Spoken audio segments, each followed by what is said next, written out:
فیہ وانزلنا الحدید فیہ بأس شدید ومنافع للناس، تاکہ رزق میں برکت ہو۔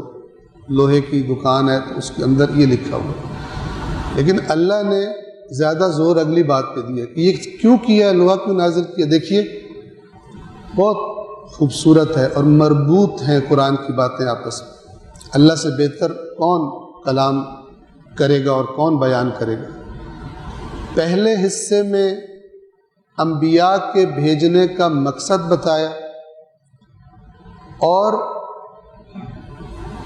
دوسرے حصے میں اس طرف اشارہ کیا کہ یہ جو انبیاء کی تحریک ہے اور انبیاء کے وارثوں کی جو تحریک ہے،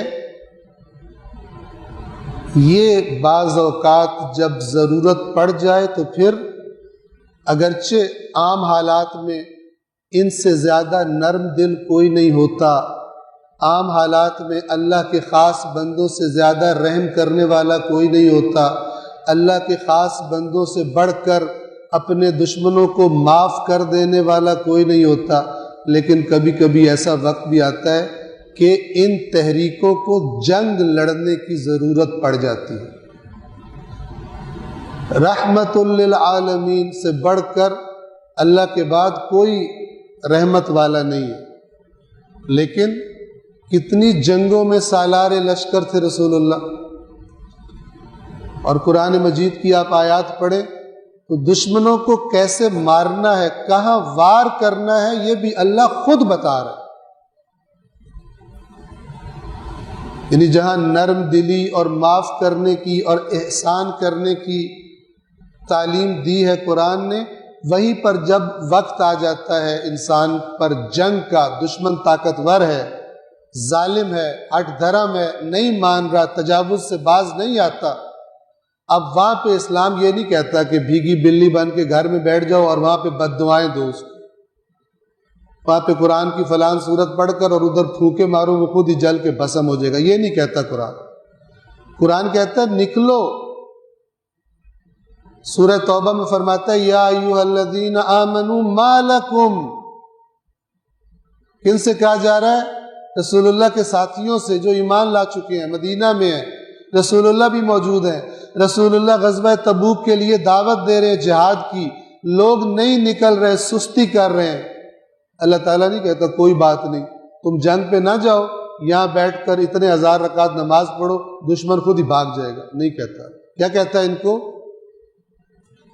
ساری ان کی فضیلتوں کے باوجود رسول اللہ کی روز زیارت کرتے ہیں، رسول اللہ پر ایمان لا چکے ہیں، اس سے پہلے کئی جنگوں میں بھی جا چکے ہیں، لیکن جب تک اینڈ تک نہ پہنچ جائے، اختتام تک کام پورا نہ ہو جائے، انسان یہ نہیں کہہ سکتا میں نے پہلے اتنی زحمت کی ہے اب نہ بھی کروں تو کچھ نہیں ہوگا۔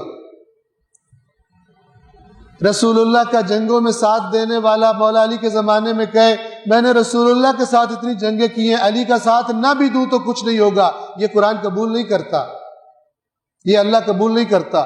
ان سابقہ جنگوں میں حصہ لینے والوں سے اللہ فرما رہا ہے یا ایھا الذین آمنوا ما لکم، اے وہ لوگوں جو ایمان لائے ہو، تمہیں کیا ہو گیا ہے، تمہیں کیا مسئلہ درپیش ہے؟ اذا قیل لکم انفروا فی سبیل اللہ اثاقلتم الی الارض، کہ جب تم سے کہا جاتا ہے اللہ کے راستے میں نکل پڑو تو تم بھاری ہو کے زمین کے ساتھ لگ جاتے ہو، بیٹھ جاتے ہو، کیوں نہیں نکلتے؟ جب نکلنے کا وقت ہے تو پھر وظیفوں کا وقت نہیں ہے، پھر آلٹرنیٹس کا وقت نہیں ہے۔ پھر اللہ کیا فرماتا ہے؟ کیوں نہیں نکل رہے؟ ارضیتم بالحیات الدنیا من الآخرہ، کیا تم آخرت کے بدلے دنیاوی زندگی پر راضی ہو گئے، اس پہ خوش ہو؟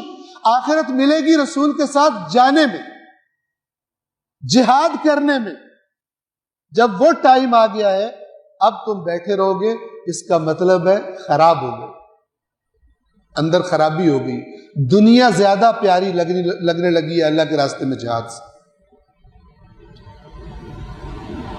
ایک صلوات پڑھیے محمد و آل محمد۔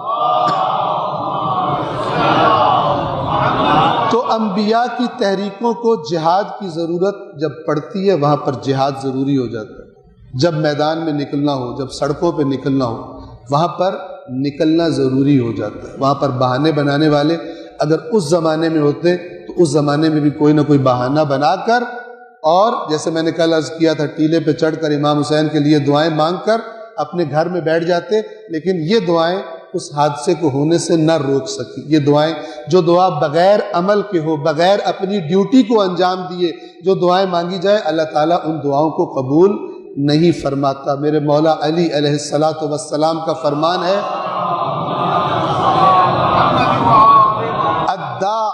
الداعی بلا عمل کرامی بلا وتر، وہ شخص کہ جو بغیر عمل کیے اللہ سے دعا مانگتا ہے، جس کام کے لیے دعا مانگتا ہے اس میں خود بھی کر سکتا ہے، جو عمل اس نے کرنا ہے وہ نہیں کرتا، اور دعا مانگتا ہے، یہ ایسا ہی ہے جیسے بغیر کمان کے تیر چلانے والا۔